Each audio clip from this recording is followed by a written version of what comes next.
Good morning student, प्यारे विद्यार्थियों। परिश्रम क्लासेज की झुंझुनों की ओर से आप सभी का हार्दिक अभिनंदन करता हूं। अपन चल रहे थे, आपके सामने 3 क्वेश्चन डाले गए थे और वो 3 क्वेश्चन कौन से थे देखो, आपने जान लिए होंगे उसके आंसर। 3 क्वेश्चन में से एक क्वेश्चन तो आपका था कि जीवन की बुद्धिमानी किस ग्रंथि को कहते हैं। ठीक है, जीवन की बुद्धिमानी किस ग्रंथि को कहते हैं। वो ग्रंथि कौन सी थी आपकी? एड्रिनल ग्रंथि। कौन सी ग्रंथि थी? एड्रिनल ग्रंथि। ठीक है, उसका उत्तर देख लेना आप। जो मैंने क्वेश्चन दिया था वो जीवन की बुद्धिमानी किस ग्रंथि को कहते हैं, वो ग्रंथि होती है एड्रिनल ग्रंथि। ठीक है, दूसरा क्वेश्चन था एड्रिनल वेरिलिज्म रोग। एड्रिनल वेरिलिज्म रोग किस हार्मोन की अधिकता से होता है? किस हार्मोन की अधिकता से होता है? वो उत्तर देख लेना उसका। अधिकता होती है आपकी एड्रिनलिन हार्मोन की। कौन से हार्मोन की अधिकता होती है? एड्रिनलिन हार्मोन की अधिकता होती है। तीसरी बात करी, तीसरा जो क्वेश्चन था आपका गायनोकोमेस्टिया रोग है। कौन सा रोग था? गायनोकोमेस्टिया रोग है। और ये गायनोकोमेस्टिया रोग किस हार्मोन की कमी से होता है? कमी से कौन से हार्मोन का होगा? वो होगा एड्रिनलिन हार्मोन की। ठीक है, तो ध्यान रखना, एड्रिनलिन हार्मोन की अधिकता होगी तो रोग कौन सा होगा? एड्रिनल वेरिलिज्म। और एड्रिनलिन हार्मोन की कमी होगी वो रोग कौन सा होगा? गायनोकोमेस्टिया रोग होगा। ठीक है, अब देखते हैं एड्रिनलिन हार्मोन में अधिवर्क ग्रंथि या एड्रिनलिन ग्रंथि होती है, उस ग्रंथि में टोटल कितने रोग होते हैं? किस हार्मोन की कमी से कौन सा होगा और किस हार्मोन की अधिकता से कौन सा रोग होता है? सबसे पहले अपन बात करते हैं देखो एडिशन रोग की। सबसे पहला रोग आता है आपका एडिशन रोग। पहला रोग कौन सा है? एडिशन रोग। ठीक है, दूसरे रोग की बात करें वो रोग होता है आपका कॉन्स रोग। कौन सा रोग होता है? कॉन्स। तीसरा रोग होता है आपका कुशिंग रोग, कुशिंग। और चौथे की बात करें तो चौथे रोग की बात करते हैं तो वो मैंने अभी लिखा था बोर्ड पे, एड्रिनल वेरिलिज्म। और पांचवे की बात करें तो वो आपका रोग था गायनोकोमेस्टिया। कौन सा रोग था? गायनोकोमेस्टिया। ये लो, ये 5 रोग होते हैं जो अधिवर्क ग्रंथि दौरान होते हैं। ठीक है, एडिशन रोग की सर्वप्रथम बात करें तो इस हार्मोन देखो, इस रोग के दौरान क्या होता है? Adrenal cortex hormone. कौन सा hormone? Adrenal cortex hormone. Adrenal cortex hormone की क्या होती है? मनुष्य के शरीर में अधिकता होती है, या एड्रिनल कोर्टेक्स हार्मोन अधिक मात्रा में उपस्थित हो जाए तो मनुष्य की बॉडी में क्या होता है? देखो, मनुष्य के मूत्र होता है, मूत्र के साथ एक तो जल का उत्सर्जन अत्यधिक मात्रा में होता है, प्लस कौन सा आयन? Sodium ion. ठीक है, कौन सा आयन? Sodium ion. तो देखना, एडिशन जो रोग होता है वो कब होता है? जब मनुष्य की बॉडी में एड्रिनल कोर्टेक्स हार्मोन की अधिकता हो जाती है। तो इस रोग के दौरान तो मनुष्य की बॉडी से क्या होता है? मूत्र के साथ जल प्लस सोडियम आयन क्या होता है? अत्यधिक मात्रा में क्या होने लगते हैं? उत्सर्जित होने लगते हैं। ठीक है, तो पूछे जल प्लस सोडियम आयन अत्यधिक मात्रा में उत्सर्जित होते हैं, वो कौन सा रोग होता है? वो रोग होता है एडिशन रोग। और किस हार्मोन की अधिकता होती है? वो होता है एड्रिनल कोर्टेक्स हार्मोन। ठीक है, दूसरी बात करें कॉन्स रोग की, तो ये कॉन्स रोग की बात करें तो ये होता है आपका mineral corticoid hormone. Mineral corticoid hormone. और मिनरल कोर्टिकोइड हार्मोन की क्या होती है? अधिकता होती है। किसकी अधिकता होती है? मिनरल कोर्टिकोइड हार्मोन की अधिकता होती है। और मिनरल कोर्टिकोइड हार्मोन की अधिकता होगी तो मनुष्य की जो बॉडी होती है उसमें सोडियम, कौन? सोडियम। और सोडियम के साथ बात करें किसकी? पोटेशियम। सोडियम प्लस पोटेशियम दोनों आयनों का संतुलन बिगड़ जाता है। किसका संतुलन बिगड़ता है? सोडियम प्लस पोटेशियम दोनों आयनों का संतुलन बिगड़ जाता है। तो ध्यान रखना, क्वेश्चन बना दे कि सोडियम व पोटेशियम आयनों का संतुलन किस रोग के दौरान बिगड़ता है? वो होता है कौन से रोग के दौरान? कारण क्या होता है? मिनरल कोर्टिकोइड हार्मोन की क्या होती है? अधिकता होती है। या तो सोडियम आयन की अधिकता हो जाएगी, पोटेशियम आयन की क्या होगी? कमी होगी, या पोटेशियम आयन क्या होगा? अधिक होगा, और सोडियम आयन क्या हो जाएगा? कम हो जाता है। ठीक है, तो दोनों का क्या होता है? बैलेंस होता है, वो क्या होता है? बिगड़ जाता है। ठीक है, बराबर नहीं रह पाता है, वो रोग कौन सा कहलाता है? कौन से रोग के दौरान होता है। ठीक है, बात करते हैं कुशिंग रोग। और कुशिंग रोग की सबसे बड़ी विशेषता होती है, देखो ये यकृत होता है, मनुष्य की जो लीवर होती है या यकृत होती है, जिसके अंदर क्या होता है? देखो सोडियम के साथ साथ, किसके साथ साथ? सोडियम के साथ साथ ग्लाइकोजन का जमाव हो जाता है। किसका जमाव होता है? सोडियम के साथ ग्लाइकोजन का जमाव होता है। वो रोग कौन सा रोग कहलाता है? कुशिंग रोग कहलाता है। ठीक है, सोडियम प्लस ग्लाइकोजन का जब यकृत में जमाव हो, वह रोग कौन सा कहलाता है? आपका कुशिंग रोग कहलाता है। ठीक है, अब बात करते हैं, ये इंपॉर्टेंट है, ध्यान रखना भाई, एड्रिनल वेरिलिज्म रोग। इसमें देखो, जब मनुष्य के बॉडी में एड्रिनलिन हार्मोन की अधिकता हो जाए, किसकी अधिकता हो जाए? एड्रिनलिन हार्मोन की क्या होती है? अधिकता होती है। ये एड्रिनलिन हार्मोन की अधिकता होगी तो देखो सबसे बड़ी प्रॉब्लम यहाँ होती है, जो ये महिलाएं होती हैं। कौन है? महिलाएं। और महिलाओं में खास तौर पे सबसे ज़्यादा समस्या होती है कि त्वचा पर, किस पर? त्वचा पर रोम उपस्थित हो जाते हैं। कौन उपस्थित हो जाते हैं? रोम उपस्थित। कहने का मतलब त्वचा पर बालों का उगना या त्वचा पर रोम का आना कौन से रोग की विशेषता दर्शाता है? एड्रिनल वेरिलिज्म रोग की। दूसरी विशेषता देखिए, दूसरी विशेषता देखो कौन सी होती है? आवाज़ का भारीपन। आवाज़ का भारीपन कहने का मतलब जो महिला की आवाज़ होती है वो महीन होती है, और वो आवाज़ क्या हो जाती है? मोटी, पुरुषों की जैसी आवाज़ें आने लगती है। ठीक है, तीसरी बात करें, उसके चेहरे पे दाढ़ी मूंछों का आना। किसका आना? दाढ़ी मूंछों का आना, ये लक्षण प्रकट करता है। कौन सा रोग करता है? एड्रिनल वेरिलिज्म। ठीक है, तो एड्रिनल वेरिलिज्म की आपको विशेषता पूछे तो एड्रिनल वेरिलिज्म एड्रिनलिन हार्मोन की अधिकता होने पर होता है, क्योंकि ये रोग महिलाओं की त्वचा पर रोम उपस्थित हो जाएं, या फिर इसकी आवाज़ में भारीपन आ जाता है, या उसके चेहरे पे क्या हो जाए? दाढ़ी मूंछें आ जाती हैं। वो रोग कौन सा होता है? एड्रिनल वेरिलिज्म रोग होता है। नेक्स्ट बात करते हैं, लास्ट जो आपका रोग होता है वो है गायनोकोमेस्टिया रोग। और ये देखो, ये हार्मोन की बात करें, ये किससे होता है? अधिकता से। और अब देखो एड्रिनलिन हार्मोन के, किसके? एड्रिनलिन हार्मोन की कमी से कौन सा रोग होता है आपका? गायनोकोमेस्टिया रोग होता है। कौन सा रोग होता है? गायनोकोमेस्टिया रोग होता है। और यह रोग देखो, इस रोग के दौरान महिलाओं में, किसमें? महिलाओं में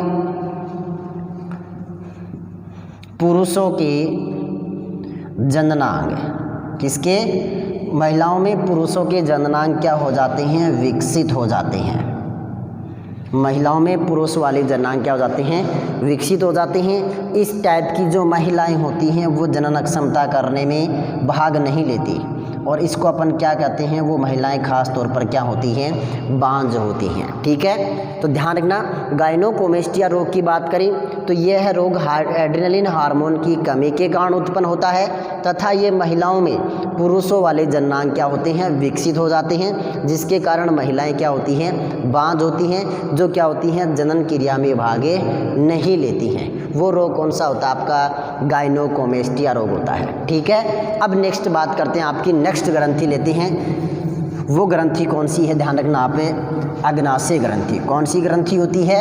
अग्नाशय ग्रंथि होती है। तो ध्यान रखना, नेक्स्ट अपन बात करते हैं आपकी अग्नाशय ग्रंथि की।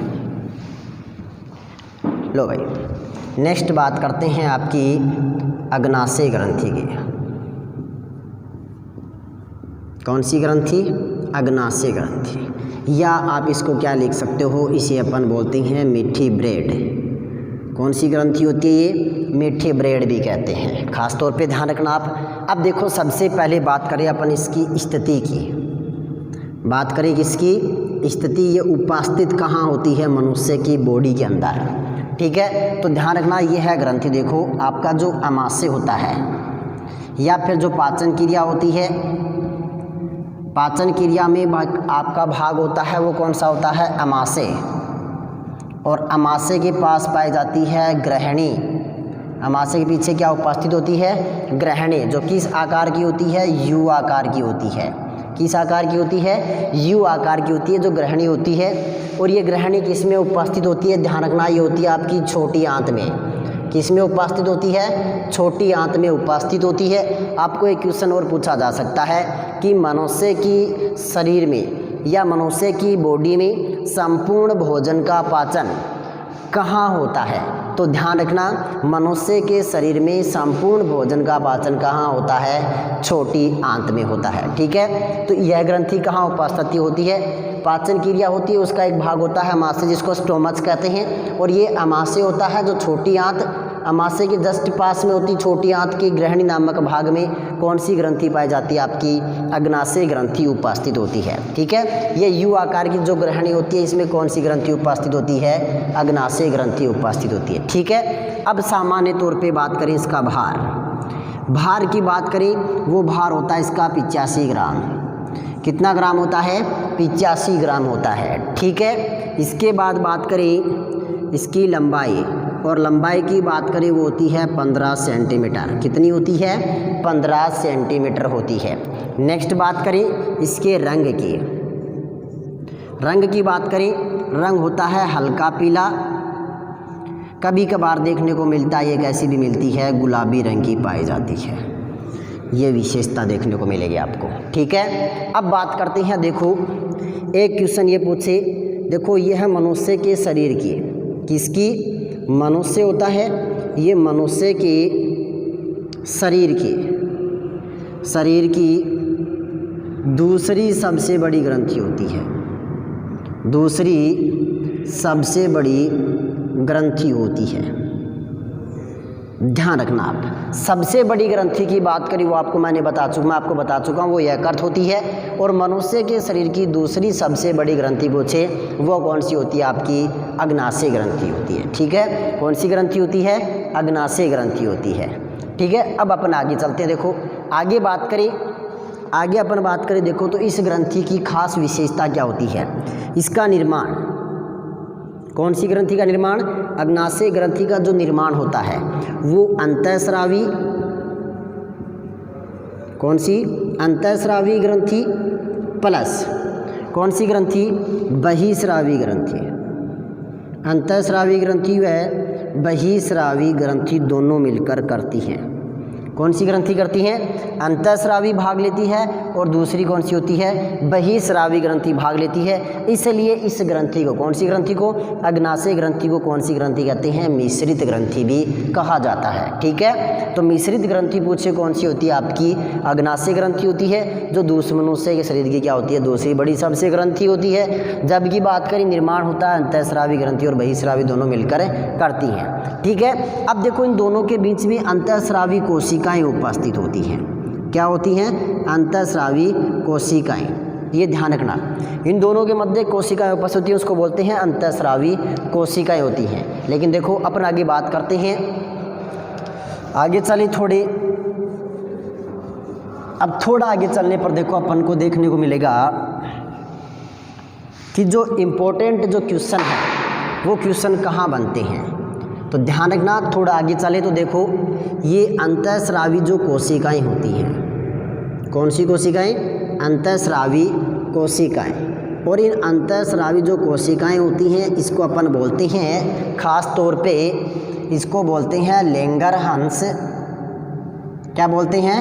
लैंगरहंस द्वीप समूह कहते हैं। क्या कहते हैं इसको? लैंगरहंस द्वीप समूह कहा जाता है, ठीक है। तो पूछे लैंगरहंस द्वीप समूह किस ग्रंथि में उपस्थित होते हैं? वो होती है आपकी कौन सी? अग्नाशय ग्रंथि होती है, ठीक है। अब ये लैंगरहंस द्वीप समूह की खोज की बात करें, ये लैंगरहंस द्वीप समूह की खोज सर्वप्रथम किसके द्वारा की गई थी? वो खोज की गई थी किसके द्वारा? आप ध्यान रखना, लैंगरहंस नाम का एक वैज्ञानिक था। कौन था? लैंगरहंस नाम का एक वैज्ञानिक था और इस वैज्ञानिक ने खोज कर दी थी इसकी 1869 ईस्वी में। कब कर दी थी? 1869 ईस्वी में। तो ध्यान रखना, अंतःस्रावी जो कोशिकाएं होती है इसको सामान्य तौर पर बोलते हैं लैंगरहंस द्वीप समूह। और इस लैंगरहंस द्वीप समूह की खोज 1869 ईस्वी में किसके द्वारा की गई थी? लैंगरहंस के द्वारा की गई थी। ठीक है, अब आपको बोलेगा लैंगरहंस द्वीप समूह से 3 प्रकार की कोशिकाएं निकलती हैं। टोटल कितने प्रकार की कोशिकाएं निकलती हैं? 3 प्रकार की कोशिकाएं निकलती हैं। 3 प्रकार की कोशिकाएं होती हैं इसमें। कितने प्रकार की कोशिकाएं होती हैं? 3 प्रकार की कोशिकाएं होती हैं। देखो, पहली अपन बात करें, यहाँ आगे चलते हैं, दूसरी बात करते हैं यहाँ, और तीसरी बात करते हैं यहाँ चलते हैं। ठीक है, 3 प्रकार की कोशिकाएं निकलती हैं। पहली कोशिका होती है अल्फा कोशिका। पहली कौन सी होती है? अल्फा कोशिका। दूसरी अपन बात करें, दूसरी होती है बीटा कोशिका।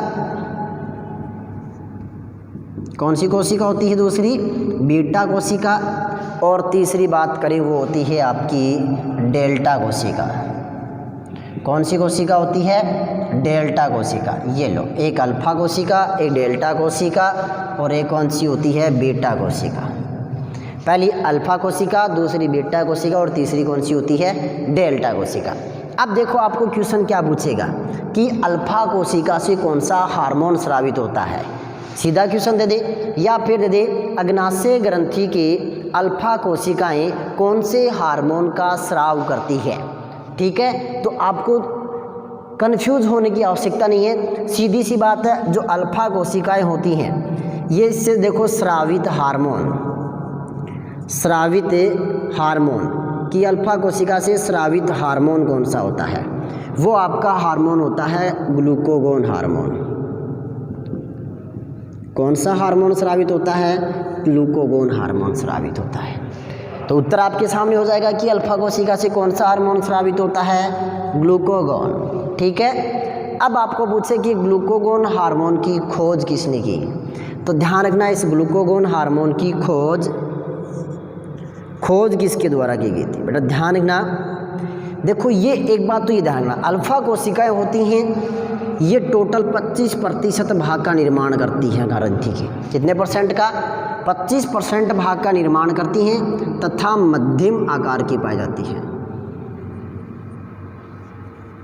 ठीक है, कहने का मतलब मीडियम साइज की होती है, इसका आकार जो होता है वो मीडियम साइज का होता है। अल्फा कोशिकाएं 25% भाग का निर्माण करती हैं। स्रावित हार्मोन होता है ग्लूकागोन।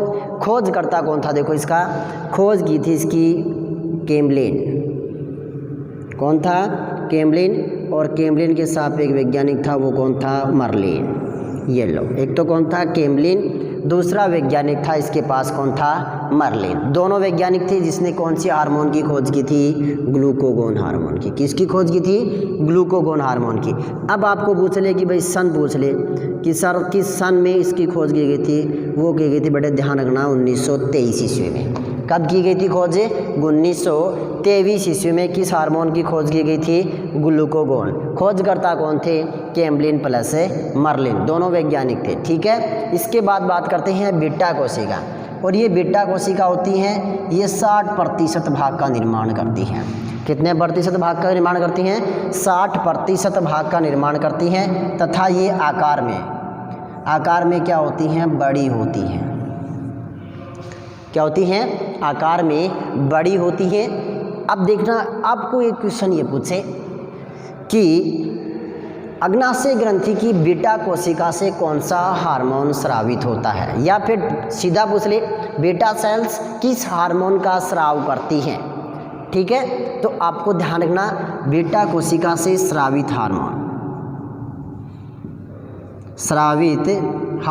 और बीटा कोशिका से स्रावित हार्मोन की बात करें तो वो स्रावित हार्मोन होता है, भाई ध्यान रखना आप, इंसुलिन हार्मोन होता है। कौन सा हार्मोन होता है? इंसुलिन हार्मोन स्रावित होता है। ये लो, स्रावित हार्मोन कौन सा था?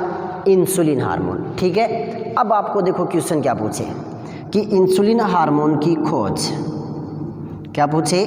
इंसुलिन हार्मोन की खोज और ये खोज किसके द्वारा की गई थी? यहाँ बात करें, एक तो वैज्ञानिक था बेंटिंग।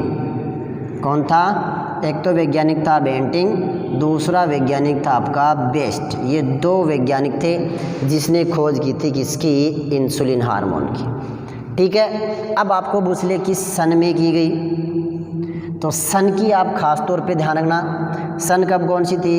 1921 ईस्वी में। कब खोज की गई थी? 1921 ईस्वी में। ठीक है, अब आपको पूछे एग्जामिनर और क्वेश्चन पूछ सकता है, तो आप धीरे धीरे ये मत सोचिएगा कि साइंस टफ है, समस्या उत्पन्न करती है, एग्ज़ाम में आने वाले क्वेश्चन हार्ड होते हैं। मैं कहता हूँ हार्ड नहीं है। आप क्या करते हैं, जो बेसिक चीज़ें पढ़कर एग्ज़ाम में जाते हैं, कृपया आप उस बेसिक चीज़ों के साथ साथ थोड़ा लेवल के क्वेश्चन भी आप पढ़िए और उसके बाद आप एग्ज़ाम सेंटर पे जाएं और फिर एग्ज़ाम दें। आपको ये देखना चारों ऑप्शंस होते हैं, उन ऑप्शन में आपको देखना कि कौन सा ऑप्शन कौन से क्वेश्चन के लिए उत्तरदायी है। अगर आपको सही ढंग से याद होगा तो मैं कंफर्म कहता हूँ कि आप 3 ऑप्शन ऑटोमेटिकली काट देंगे, एक ऑप्शन बचेगा जो आपके लिए क्या होगा? बिल्कुल सही होगा, क्योंकि वो तीनों प्रश्न आपको उस समय इसलिए याद आएंगे क्योंकि वो तीनों उत्तर किसी और क्वेश्चन के होंगे जब आप अगर सही तरीके से साइंस को पढ़ी है तो। अगर नहीं पढ़ा है तो फिर आपके लिए वही चारों ऑप्शन एक समस्या होंगे। समस्या इसलिए होंगे क्योंकि आपने पढ़ा नहीं होगा तो आपका दिमाग चलेगा कि मेरे लिए ए ऑप्शन भी हो सकता है या मेरे लिए बी ऑप्शन भी हो सकता है। ठीक है, एक और बात बता दूं, आप जितना जो पढ़ते हैं, जितना एग्ज़ाम के लिए पढ़ते हैं, कृपया उसको सही ढंग से पढ़ें। कन्फ्यूज़ का कोई भी मैटर ना पढ़ें, क्योंकि कन्फ्यूज़ आपकी ज़िंदगी के लिए सबसे बड़ा खतरनाक है। क्यों? क्योंकि कभी कभार आप एग्ज़ाम में जाते हो और एग्ज़ाम में आपको ऑप्शन मिलते हैं A B C D, C और D काट देते हो आप, ऑप्शन रहता है A और B, आपके दिमाग में रहता है A भी हो सकता है और B भी। तो आप इन दोनों के लिए आप अपने मैटर को सही ढंग से पढ़ें ताकि आपको किसी प्रकार की कोई कन्फ्यूजिंग ना हो। तो आगे चलते हैं। देखो इंसुलिन हार्मोन, इंसुलिन हार्मोन देखो अब क्या करता है, अगर इंसुलिन हार्मोन की क्या हो जाए, मनुष्य की बॉडी में कमी हो जाए, क्या हो जाए? कमी हो जाए तो कौन सा रोग उत्पन्न होता है? ठीक है, रोग की बात करें, कमी होगी तो वो रोग होगा देखो आपके लिए मधुमेह। कौन सा रोग होगा? एक मधुमेह, या आप जिसको क्या बोलते हो डायबिटीज़, और जो अपने वृद्ध व्यक्ति होते हैं वो उनका क्या नाम लेते हैं? वही शुगर हो गई। ये लो, ये रोग हो सकता है अगर इंसुलिन हार्मोन की कमी होगी। ठीक है, अब देखना इंसुलिन हार्मोन सर्वप्रथम प्राप्त किससे किया गया था? प्राप्त की बात करते हैं, प्राप्त किया गया था सबसे पहले सुअर प्लस किससे किया गया था? कुत्ते से। दोनों चीज़ें आती हैं आपके सामने, अलग अलग बुकों में अलग अलग मैटर मिलेगा, लेकिन आपको ऑप्शन में एक ही मिलेगा, या तो सुअर या प्लस क्या मिलेगा? कुत्ते में। ठीक है, तो ध्यान रखना सबसे पहले इंसुलिन हार्मोन किससे प्राप्त किया गया था? सुअर प्लस कुत्ते से। ठीक है, अब देखो जो वर्तमान समय में, ठीक है, नेक्स्ट क्वेश्चन आपको देखो क्या पूछ ले कि वर्तमान समय में इंसुलिन हार्मोन किससे प्राप्त किया जाता है? तो ध्यान रखना वर्तमान समय की बात करें तो इंसुलिन हार्मोन, ध्यान रखना, ई कोलाई जीवाणु द्वारा। कौन से जीवाणु द्वारा? ई कोलाई जीवाणु द्वारा प्राप्त किया जाता है। कौन से जीवाणु होता है? ई कोलाई, या आप जो इंग्लिश का जो वर्ड यूज़ करते हैं देखना ई कोलाई। अगर आपको लगे कि सर हर चीज़ इंग्लिश में कुछ लिखें तो कोई दिक्कत आ रही तो बता देना भाई, इंग्लिश में भी लिखना प्रारंभ कर देंगे, ऐसी बात नहीं है। तो इंसुलिन हार्मोन वर्तमान समय में किससे प्राप्त करते हैं? ई कोलाई जीवाणु के द्वारा।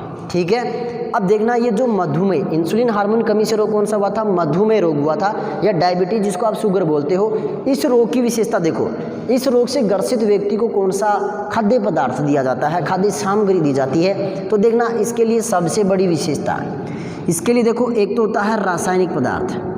रासायनिक जो पदार्थ होता है वो तो होता है आपका एलिटेम। कौन सा होता है? एलिटेम होता है, जो सबसे मीठा पदार्थ होता है, सबसे मीठा। जबकि अपन जो सामान्य भाषा में अपने जो पास अपने को जो प्रकृति में अवेलेबल होता है वो सबसे मीठा पदार्थ होता है, सबसे मीठा जो पदार्थ होता है वो पदार्थ होता है आपका सैकेरिन। कौन सा होता है? मीठा पदार्थ कौन सा होता है? सेकेरिन होता है। ठीक है, अब देखो ये एक पूछे सबसे मीठी शर्करा, ये लो, ये तीन चीज़ें आपको कंफ्यूज ना करें। सबसे मीठी जो आपको पूछे जो शर्करा होती है वो होती है आपकी फ्रक्टोज। कौन सी होती है? फ्रक्टोज। और फ्रक्टोज को बोलते हैं अपन फलों या शहद की शर्करा। किसकी शर्करा बोलते हैं? फलों या शहद की शर्करा। तो ध्यान रखना सबसे, अब देखो सबसे मीठी शर्करा होती है फ्रक्टोज, और फ्रक्टोज से 500 से 600 गुना मीठा होता है। कौन सा पदार्थ है? सेकेरिन। ठीक है, और सेकेरिन से ये एलिटे मीठा होता है 4000 से 5000 गुना मीठा होता है। कौन सा पदार्थ है? एलिटेम। लेकिन जो मधुमेह रोग के लिए सबसे ज़्यादा उचित होता है वो होता है आपका सेकेरिन। मधुमेह रोगी के लिए कौन सा पदार्थ दिया जाता है? सेकेरिन पदार्थ दिया जाता है, ताकि उसकी शुगर को किया जाए, कंट्रोल किया जाए। ठीक है, तो ये बात आप ध्यान रखना। ठीक है, इसके बाद देखो और चले कि सर अब इंसुलिन हार्मोन की कमी से तो रोग हो गया कि मधुमेह होता है, डायबिटीज़ होता है, शुगर होता है, मानते हैं। अगर पूछ ले इंसुलिन हार्मोन की अधिकता से कौन सा रोग होता है, तो आपके लिए दिक्कत खड़ी होगी। तो ध्यान रखना, इंसुलिन हार्मोन की जब अधिकता हो, क्या हो जाए? इंसुलिन हार्मोन की जब अधिकता होती है तो एक बात ध्यान रखना, एक रोग होता है ग्लाइकोसूरिया। कौन सा रोग होता है? ग्लाइकोसूरिया रोग होता है। और ये ग्लाइकोसूरिया रोग क्या करता है? देखो, मनुष्य की बॉडी के अंदर जो मनुष्य होता है उसके मूत्र के साथ, किसके साथ है? मूत्र होता है, और मूत्र के साथ किसका स्राव करता है? ग्लूकोज का। ध्यान रखना, सबसे खतरनाक रोग होता है। ठीक है, अगर मनुष्य की बॉडी में इंसुलिन हार्मोन की अधिकता हो जाए तो ध्यान रखना ग्लाइकोसूरिया रोग उत्पन्न होगा। और ग्लाइकोसूरिया रोग की विशेषता होती है मनुष्य के मूत्र के साथ किसका स्राव होता है? ग्लूकोज का स्राव होता है। और ग्लूकोज का आपको कभी कभार एकदम इजी क्वेश्चन डाल दे कि इस ग्लूकोज का सामान्य सूत्र होता है। ग्लूकोज का सामान्य सूत्र C6H12O6, 6 कार्बन के अणु, 12 हाइड्रोजन के और 6 किसके उपस्थित होते हैं? ऑक्सीजन के अणु उपस्थित होते हैं। ठीक है, अब अपन बात करते हैं डेल्टा कोशिका की। कौन सी कोशिका की बात करते हैं? डेल्टा कोशिका की बात करते हैं। और ये डेल्टा कोशिका देखो टोटल 15% भाग का निर्माण करती है। क्या करती है? 15% भाग का निर्माण करती है। और 15% भाग में आगे चले तो ये क्या होती है? सबसे छोटे आकार की होती है, सबसे छोटे आकार की होती है। और सबसे छोटे आकार की होगी तो देखो इससे एकमात्र हार्मोन स्रावित होता है। तो स्रावित हार्मोन की बात करें, किसकी बात करें? स्रावित हार्मोन की अगर बात करें तो वो स्रावित हार्मोन होता है सोमेटोस्टेरोन। कौन सा हार्मोन होता है? सोमेटोस्टेरोन हार्मोन क्या होता है? स्रावित होता है। ठीक है, अब आप ध्यान रखना इस चीज़ का। ठीक है, अब देखना अंतःस्रावी कोशिकाएं थी जिसको अपन ने क्या नाम दिया था? लैंगरहंस द्वीप समूह। खोजकर्ता कौन था उसका? लैंगरहंस। सन पूछ लिया जाए 1869 ईस्वी। एक बार फिर रिवाइज कर रहा हूँ, देख लेना, आप कंफ्यूज ना हो। ये लैंगरहंस द्वीप समूह होता, 3 प्रकार की कोशिकाएं निकलती हैं। इससे पहली अल्फा कोशिकाएं, दूसरी बीटा कोशिकाएं, तीसरी कौन सी होती हैं? डेल्टा कोशिकाएं होती हैं। ठीक है, अब बात करें अल्फा कोशिका की। अल्फा कोशिका मध्यम आकार की होती है जो 25% भाग का क्या करती है? निर्माण करती है। तथा अल्फा कोशिका से स्रावित होने वाला हार्मोन कौन सा होता है? ग्लूकागोन। कौन सा होता है? ग्लूकागोन, जिसका खोजकर्ता कौन थे? कैम्लिन प्लस मर्लिन थी। जबकि सन कौन सी थी? 1923 ईस्वी। तो पूछ लिया जाए ग्लूकागोन हार्मोन की खोज किसने की? कैम्लिन व मर्लिन ने। कब की थी? 1923 ईस्वी में। बात करें कौन सी कोशिका है? बीटा कोशिका की। बीटा कोशिका आकार में क्या होती हैं? बड़ी होती हैं तथा कितने % भाग का? 60% भाग का क्या करती हैं? निर्माण करती हैं। अब पूछे बेटा कोशिका से स्रावित हार्मोन, स्रावित हार्मोन कौन सा था? Insulin hormone. कौन सा था? Insulin hormone. और इंसुलिन हार्मोन की खोजकर्ता कौन थे? Banting plus Best. और दोनों गुरु प्लस शिष्य थे, जहाँ कहाँ के मूल निवासी थे? कनाडा के मूल निवासी थे। कहाँ के थे? कनाडा के मूल निवासी थे। तो खोजकर्ता बेंटिंग प्लस बेस्ट। कब की थी खोज? 1921 ईस्वी में। ठीक है, अब आपको पूछ ले कि इंसुलिन हार्मोन सर्वप्रथम प्राप्त किससे किया गया था? वो प्राप्त करने वाले जीव थे कौन से? सुअर प्लस कुत्ते में। ठीक है, अब वर्तमान समय की बात करें, जो इंसुलिन हार्मोन किससे प्राप्त होता है? किससे प्राप्त किया जाता है? वो होता है आपका ई कोलाई जीवाणु। कौन सा होता है?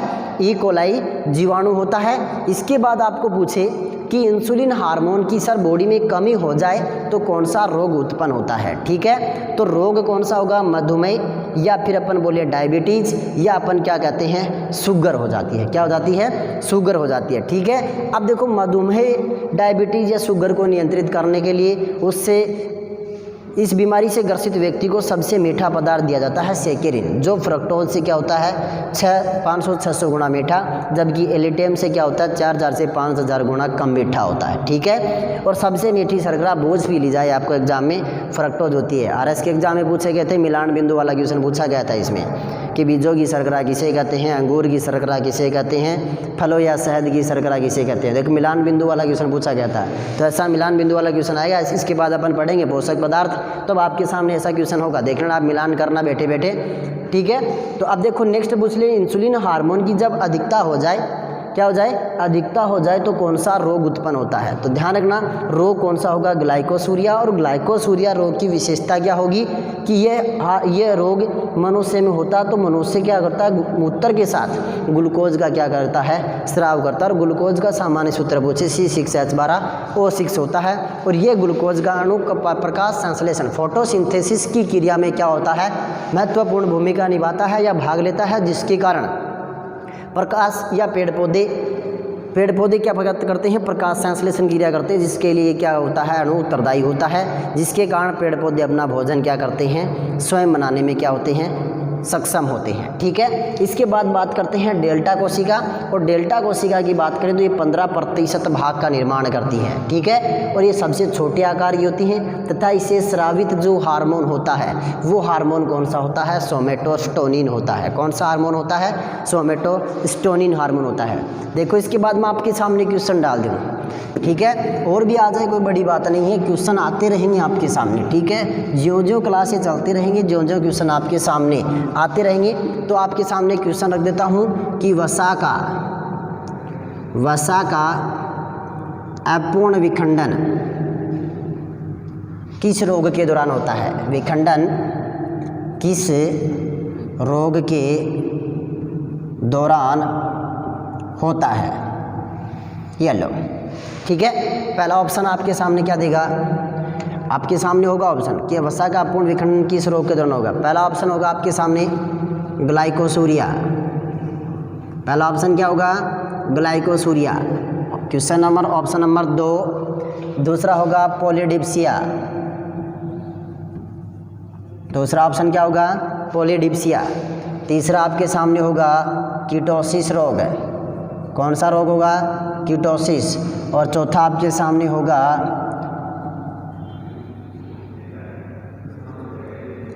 मधुमेह। कौन सा होगा, मधुमेह। तो जाना आप कमेंट बॉक्स में और करना क्वेश्चन को। ठीक है, कि वसा का पूर्ण विखंडन किस रोग के दौरान होता है, या फिर मधुमेह को हटा दूं मैं, आपके लिए दिक्कत ना हो, सोचने में दिक्कत ना हो।